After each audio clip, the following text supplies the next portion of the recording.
Hey guys, it is Dan and Merlin. Oh, we are entering Dan Reviews It Presents the Anthology Zone. Anthology Zone. We never did our theme song. Oh, I got to make that for you. Dude, it's gonna be like the Twilight Zone, but Copyright it's gonna thing. be copyright appropriate. I'll have to find some gonna be like, royalty-free doo-doo-doo-doo. creepy music. Yeah. Do do do do. Yeah, oh yeah, it's a totally different tune. It's David Bowie again. That's right. That's right. Add a little, And with Queen. percussion. And we're back with actually appropriate. We're talking about that because we're back with a Twilight Zone episode. Yes. Which Which you did not select. This is random. This is all random. We have, I think, there's over 1,000 episodes. I think there's Because- 1,020 episodes or something Dan, of different shows. You know that I love Twilight Zone, and I was happy about it. But I'm Yeah. like, wow, Twilight Zone again. We could already? have done it all Twilight Zone, I guess, but we've done actually many in between. I think because the first one was Twilight Zone, which that one we did pick. We picked the first episode of the Twilight Zone, but we've done since then Alfred Hitchcock, Ray Bradbury. That's true. The Are You Afraid of the Dark? Oh yeah, we have done a couple. We've since done then. we've done a few different. You're ones. right. That is true. I guess just it feels like it's been a while. So now we're back with the Twilight Zone. We're back with season 1, actually.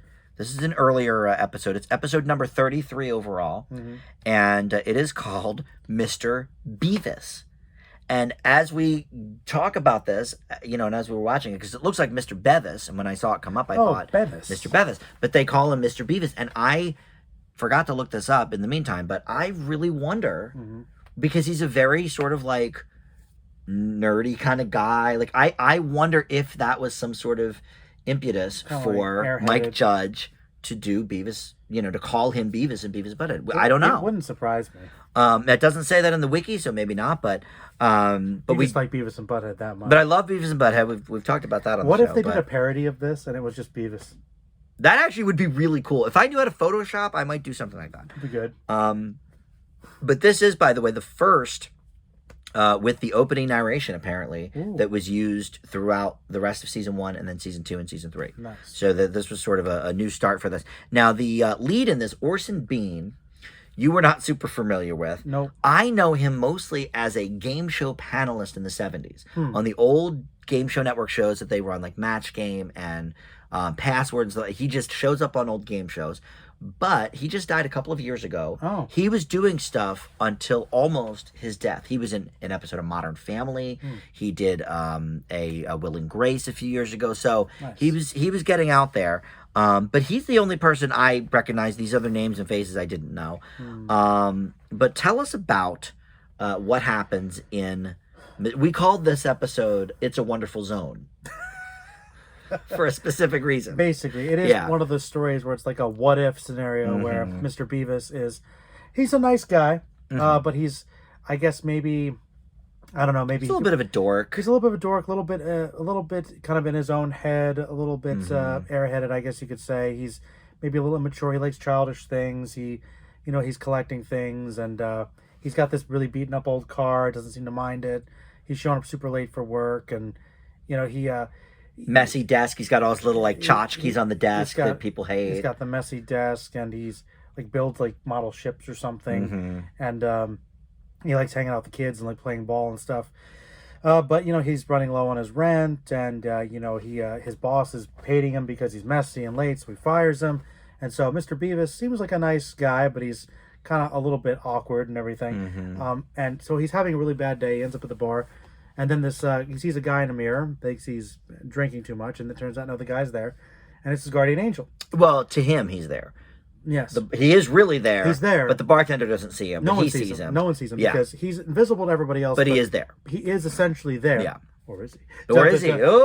No, he's there. He introduced himself as the guardian angel, so it's a wonderful zone. Yep. He says, hey, I've actually been your guardian angel for your whole family, so I've worked with all your ancestors. That's right. I And forgot about that basically, part. if you're having a really bad issue, I'm here to kind of help you with that. And he had some good gags where it was like he had the World War I guy, and what was it like? Oh yeah, he showed frames of the old people, and they were all basically Orson Bean in like different costumes or whatever. Yeah, and it was like they had like one that might have been like Egyptian. It was like a Lewis and Clark type thing. I forget the gag, but it was. Yeah. It was and I helped him, It was like discover like Bevis uranium Julius of Rome or something. Like, right. It was hilarious. Like, so there was a bit of a gag there, but basically said like, hey, if you want me to, I can make it so this day goes better. We can rewind it, but there is a catch.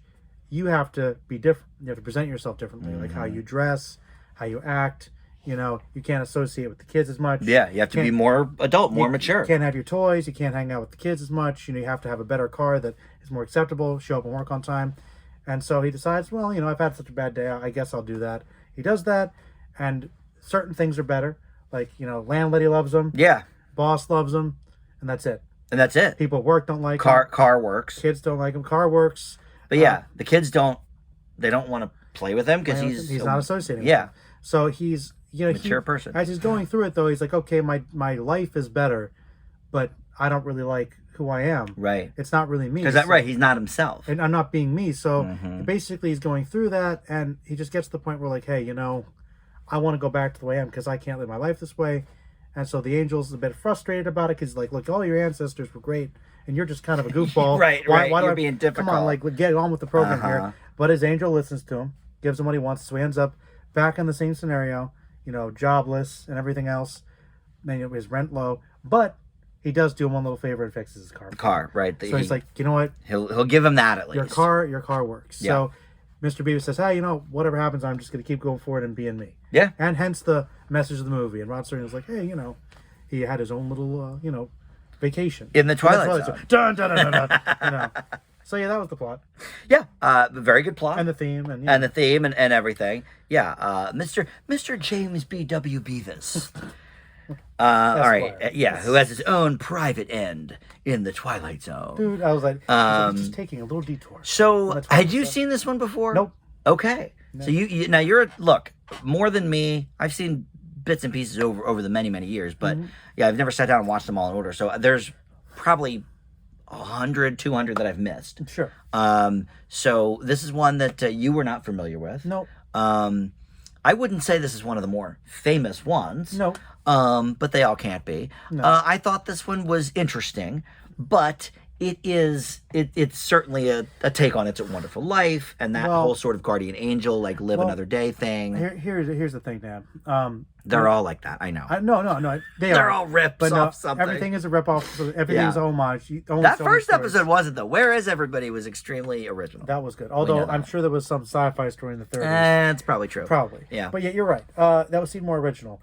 This basically was It's a Wonderful Life, which has been done more since. This would have been one of the earlier riffs. Actually, that is true. Yeah, we've seen it done in a bunch of sitcom since and 100 other things. Basically, what I was going to say, though, is that when it comes to the Twilight Zone, you've got a lot of things like this where it is kind of like a little bit of a morality tale, a little quirky, a little wholesome, a little nice. We liked Bevis, though. We liked Bevis. Yeah. Yes. He was cool. He was cool. A lot of the more famous ones, a lot of the ones I tend to like more, are the darker ones, the weirder ones, the horror ones, the more sci-fi ones. But then there are ones that are more like this. And there are the most famous this is more of what? Would you say this is a morality tale? So like supernatural, morality it's a supernatural, tale. Right, with the guardian angel. Yes, but it's more about a little character study, but they're all character studies. Right, really. right. The most famous one I know of like this, which they did in the 80s movie, is the one where I think it's like you have all the people in the old folks home that are actually like youthful secretly. Or like the guy goes back to his old childhood town, or like a perfect American town, but it's like in another dimension, isolated. Okay. It's like there are kind of nice little throwbacks that maybe don't have as much bite. I think this one has a good message. Yeah. But it's also a message that we've seen done a number of times. I mean, and at this point, right, what year was this? 56 maybe or something? 60 or something. 60, okay, so 1960. So yeah, I mean, at this point, obviously, we haven't seen this theme sort of beaten into the ground. It hasn't been on, maybe as many shows, but even like, I feel like I Love Lucy did an episode like this in the early 50s, so like Buffy's done this, Star Trek's done this, everyone has done the Jeffersons, I mean, everybody's done, Fresh Prince did it. Everyone has. So at this point, yes, we've seen it a million times. In 1960, had Maybe they seen it, maybe not. And let's not forget, It's a Wonderful Life was not a success at first. So I don't know. It was probably around this time, maybe mid-50s, late 50s, that it became popular. But it wasn't watched by everybody. Not everybody knew the It's a Wonderful Life bit. So yeah, of all the ones we've talked about on the Anthology Zone so far, I would say this is one of the more safe entries. This is probably the safest of the anthologies we've watched so far, which is usually the darker. Yeah, even Are You Afraid of the Dark was like, remember they were going to kill that dog. Don't forget the other one we did. What was it? The one with the wrestler? Oh yeah, that was that Bradbury? No, That was another one. that was Not- the Tales from the Dark Side. Tales from the Dark Side. We have done a couple of these. Yeah, Like even that one was kind of interesting. yeah, Wasn't that great, but it was interesting. yeah. I mean, this one it gave us a couple of laughs. You liked the one effect, like that with the mirror. Was the cool. effect with the mirror was cool. I do wonder, you Like know, some- always how they do stuff like that Like in the '60s. some of the editing was seamless, where like the guy teleports. Like I know that's just putting another frame in there. yeah. But it looked so seamless. Yeah. So there were some good effects there. Yeah, so it was well done. I mean, was it directed by anyone we've heard of? William Asher. It was written by Serling, though. Okay. So that's always good. Nice. William Asher, we don't know. Well, he was nominated for directing I Love Lucy and Bewitched. Okay. So that all kind of makes sense with what we're talking about This here. is sort of in that ilk. You know. Cinema filmography, mostly it looks like beach blanket stuff. Oh. Muscle Beach Party, Bikini Beach, How to Stuff a Wild Bikini. These are all, I guess, B movies from the 60s. All right, so I think it makes sense. This is maybe a little bit of a lighter Movie. kind of an episode yeah. that we've seen. So yeah, I don't know. I mean, I don't think, as opposed to the other things we've talked about on The Zone, I'm certainly not sorry we watched it, but I don't think there's a ton to talk about here. The performance was fine. It was good. You know, Orson Bean obviously is not too famous except for game show enthusiasts. No, I liked his character. I liked the dynamic between him and Angel Man. But it's light. The message. This is light. But my problem with it is it's good, and there are some episodes like this where it's like it's fine. There are these nice little morality plays. They're sweet. Yeah. But I mean, the message is good. It's universal. But it's also you go to Twilight Zone for the really thought provoking, challenging social commentary and cerebral stuff, and it's like weird ideas, effects, editing, music, and this is just This did have some effects. It has some effects. But you know, But yeah, I know like, exactly what you mean. Like to give you an example, they had the plug for the next episode, which is I won't tell you the twist, but it involves like a lady in a mall, you know, being around a bunch of mannequins. That's a great. Oh, that's right. That's like a top Joe. And that okay, you know, and that sounded that much more interesting, I think, it's scarier than this but one it's, was. But it's like, you know, I'm not saying it's an anthology, but yeah. Twilight Zone is usually like creepier. It's more heady. Yeah, I mean this to me seemed like a safe entry. Yeah, and there are some of these. So, It's yeah. just, you know. So All right, so you know, let's grade it. Maybe we'll get something very dark next time. B. Okay. I'm right there with you. I could even go B- on it, really. It was, Yeah. But you know, look, for not having seen this story told a million times back then, I'll give it the B, I guess. But yeah, I mean, it was very, very. And I'll admit, safe. I haven't seen a lot of the Twilight episodes like this, so I don't know exactly where this ranks. I feel like I've seen a couple that were worse. Like I think there was one about like somebody who met Santa Claus that I thought was kind of, was kind of lame. Or, I don't All know. right, that was their Christmas special. There are bad Twilight Zone episodes. Yeah. But, like- and we may get to one. We don't know. But nobody really talks about them. Right. There's like hundreds of them, so you know. Yeah. We just don't talk about the ones that are. You talk about the best. I remember I saw one random one where I can't even remember. I think it might have been a horror one. Might have been about like a gorilla or something that was on the loose. It was just, but it was like I remembered it was like so badly shot and the footage was grainy. The acting was terrible. Like Okay. there are bad. So that's ones. your D. There are bad ones. We may get to one. Maybe. But the next one probably won't be Twilight Zone. We'll probably do a different show, but you never know. Well, whatever we get. Yeah, I mean, it could be another zone. Yeah, and if there's an anthology we missed, let us know on the. Yeah, like I have a list, but there's probably so more. many on different streamers and stuff. I'm sure there's a lot out there. We focus primarily on ones involving fantasy, mystery, suspense, I horror. forget. Did you put any of the remakes of the ones up there, like Outer Limits, Twilight Zone? Okay. Now, the 80s Twilight Zone isn't available anywhere. I told you it's on YouTube. Oh, all right. Well, look, some of these old episodes, a lot of them are on YouTube. Last time I checked, some of them were. So maybe that's something. But Could be off now. I don't know. But yeah, the new one that's up there, the Jordan Peele one is on there. I think the Forrest Whitaker one is available. So anyway, I mean, Paramount Plus owns all that stuff, so I think a lot of that stuff is on there. And then Peacock owns a lot of the old NBC library. So, but yeah, let us know. You know, if there's one we haven't done yet that you're like, oh, I wonder if this is on the list. I'll put it on the list if it's available.